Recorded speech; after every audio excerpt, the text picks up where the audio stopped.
අතීතයේ ඉඳලා සතුන් සහ මිනිසා අතර තියෙන්නේ ආත්මීය බැඳීමක්. ආරක්ෂාවට, පාළුවට, හානිකමට, තමන්ගේ මානසික ආතතිය නිවා ගන්න මේ හැමදේටම මිනිසා ළඟින්ම හිටියේ සුරතල් සතුන්. ඉතින් මේ සුරතල් සතුන් එක්ක ආත්මීය බැඳුණු අපි කතා කරන්න ලෑස්ති. සුරතල් සතුන්ගේ ලෝකයේ ඔබ මා දුටු නොදුටු බෑ වෙනස්ම කෝණයකින් අලුත්ම විදිහකට. සුරතල් සත්තු හදනකොට තියෙන ලොකුම ප්‍රශ්නයක් තමයි අපිට මේ සත්තුන්ට ලෙඩ හැදෙන එක. මොකද සත්තුන්ට කතා කරලා කියන්න බෑනේ තියෙන අමාරුව.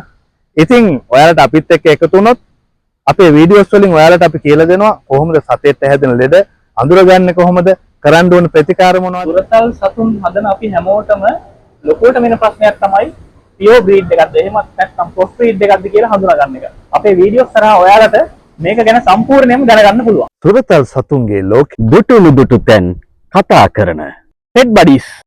අරබුමයි මේ